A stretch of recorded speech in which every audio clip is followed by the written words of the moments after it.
नमस्कार दोस्तों, स्वागत है आप सबका कॉलेज एडमिशन स्कॉलरशिप्स.com के आज के सेशन में। तो दोस्तों, आज हमारा टॉपिक है एनआरआई कैटेगरी। एनआरआई कैटेगरी पे आज डिस्कस करेंगे।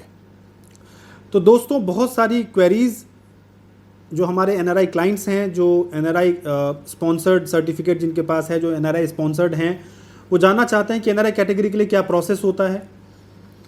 और आप में से भी बहुत सारे ऐसे कैंडिडेट्स होंगे जो जानना चाहते होंगे कि एनआरआई कैटेगरी के लिए क्या प्रोसेस होता है और कैसे हम उसमें अप्रोच कर सकते हैं। तो सबसे पहली बात तो मैं आपको ये बता दूं कि एनआरआई कैटेगरी से जो भी कैंडिडेट बिलोंग करता है, सबसे पहला काम उसका ये होता है कि एप्लीकेशन प्रोसेस में ही वो अपनी कैटेगरी एनआरआई डाले। अगर उसने एनआरआई कैटेगरी नहीं डाला है और वो नॉर्मल जनरल कैटेगरी में है, तो भी कोई बहुत ज़्यादा टेंशन लेने वाली बात नहीं है। जब काउंसलिंग स्टार्ट होगी उस समय पे एक पर्टिकुलर डेट, एक पर्टिकुलर टाइम फ्रेम दिया जाता है कि आप अपनी कैटेगरी को चेंज कर सकते हैं, सिर्फ एनआरआई के लिए। अगर आप एनआरआई स्पॉन्सर्ड हैं या आपके फादर एनआरआई हैं, आप सन ऑफ एनआरआई हैं, या आप खुद एनआरआई कैंडिडेट हैं, जो भी सिचुएशन हो, एनआरआई के जितने भी ऑप्शंस हैं, उस ऑप्शंस में अगर आप आते हैं तो आपको एक टाइम फ्रेम दिया जाता है। अपने सारे डॉक्यूमेंट्स मेल करते हैं और मेल का जवाब अगर आप मेल करते हैं तो वो सब कुछ, अगर वो डॉक्यूमेंट आपको वेरीफाई करते हैं और वेरीफाई करने के बाद अगर आपको वो पाते हैं कि हाँ, आप एक्चुअली एनआरआई कैंडिडेट हैं, बिकॉज उनकी एक लिस्ट है प्रॉपर। उस लिस्ट में अगर आप उस लिस्ट के जितने भी डॉक्यूमेंट्स हैं, जो डॉक्यूमेंट की लिस्ट है उसमें जितने भी डॉक्यूमेंट्स हैं, अगर वो आप पूरी तरीके से उनको मेल करते हैं और वो प्रॉपर जेन्यून है, तो वो आपकी कैटेगरी को चेंज कर देते हैं और आप एनआरआई कैटेगरी में आ जाते हैं। तो जिन्होंने एप्लीकेशन फॉर्म में फिल किया, बहुत अच्छी बात है। जिन्होंने नहीं फिल किया है, जो नहीं फिल कर पाए हैं, वो अभी भी चेंज कर सकते हैं एनआरआई कैटेगरी को। कोई बहुत ज़्यादा चिंता करने वाली बात नहीं है। ये ऑल इंडिया कोटी की जब काउंसलिंग होती है उसमें भी ये जो है, ये जो टाइम फ्रेम दिया जाता है। और स्टेट की जो काउंसलिंग है उसमें कई बार डॉक्यूमेंट वेरिफिकेशन अगर किसी नोडल सेंटर पे होता है तो पहले ही वहाँ पे आप जा कर के कर सकते हैं। सारे डॉक्यूमेंट की फॉर्मेलिटी वहाँ जा कर के आप चेंज करा सकते हैं। कई सारे स्टेट पहले ही जो है वो टाइम फ्रेम निकाल देता है कि इस टाइम फ्रेम के अंदर आप जो है अपने डॉक्यूमेंट्स मेल करिए इस पर्टिकुलर ईमेल आईडी पर। डिफरेंट स्टेट के डिफरेंट नॉर्म्स हैं, तो वो अगर आप हमसे जुड़ते हैं तो हम आपको वो टाइम टू टाइम इन्फॉर्म करते रहेंगे। अगर आप एनआरआई कैटेगरी से हैं कि किस स्टेट में, पहले तो आपको जाना चाहिए। दूसरी बात, आपको जाने से कहाँ कहाँ फ़ायदा मिल सकता है, किसकी कहाँ पे क्या फ़ीस है, बिकॉज एनआरआई कैटेगरी में गवर्नमेंट कॉलेज की फ़ीस भी काफ़ी ज़्यादा होती है, लगभग प्राइवेट के बराबर ही होती है। और प्राइवेट कॉलेज की फ़ीस तो बहुत ही ज़्यादा होती है। तो आप हमसे जुड़ेंगे तो हम आपको बताते रहेंगे कि किस स्टेट के क्या नॉर्म्स हैं, बिकॉज एनआरआई कैटेगरी के लिए डिफरेंट स्टेट के डिफरेंट नॉर्म्स हैं। कुछ पहले टाइम फ्रेम दे देते हैं, कुछ जो है वो जिस दिन डॉक्यूमेंट वेरिफिकेशन होगा उसी दिन आप पहुंचिए, सारा डिटेल्स डॉक्यूमेंटेशन लेकर के।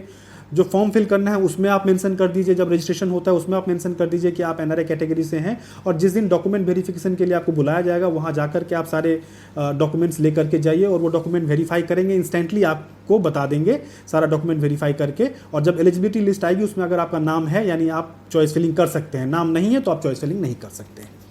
तो ऐसे अलग अलग स्टेट के अलग अलग नॉर्म्स हैं। जैसे यूपी है, यूपी में एनआरआई कैटेगरी नहीं है।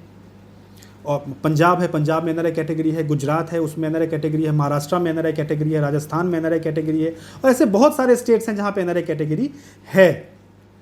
तो सबसे पहली बात तो यह है कि इस बात के लिए चिंता करने की जरूरत नहीं है कि अगर आपने एप्लीकेशन फॉर्म में एनआरआई कैटेगरी मेंशन नहीं किया है तो भी अभी आपके पास ऑप्शन है कि आप अपनी कैटेगरी को चेंज कर सकते हैं। बात यह है कि कौन कौन कैंडिडेट एनआरआई कैटेगरी के लिए जो है वो एलिजिबल हो सकता है। अगर या तो आप एनआरआई प्रॉपर हैं फिर तो कोई बात ही नहीं है। अगर आप इंडियन ओरिजिन के भी हैं, यानी पीआईओ हैं, तो भी हो सकता है, कोई दिक्कत नहीं है।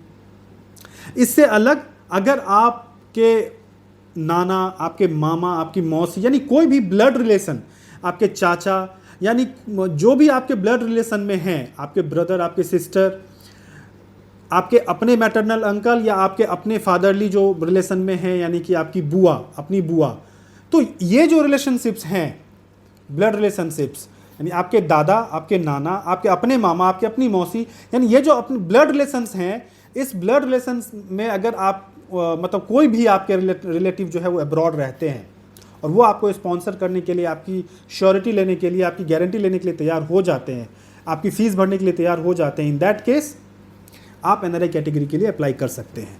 ये उन बच्चों के लिए है जिनके पास बजट का इशू नहीं है, बट रैंक इतना अच्छा नहीं आएगा और बजट का इतना इशू नहीं है, तो वो प्राइवेट, उनके पास एनआरआई कैटेगरी का ऑप्शन है।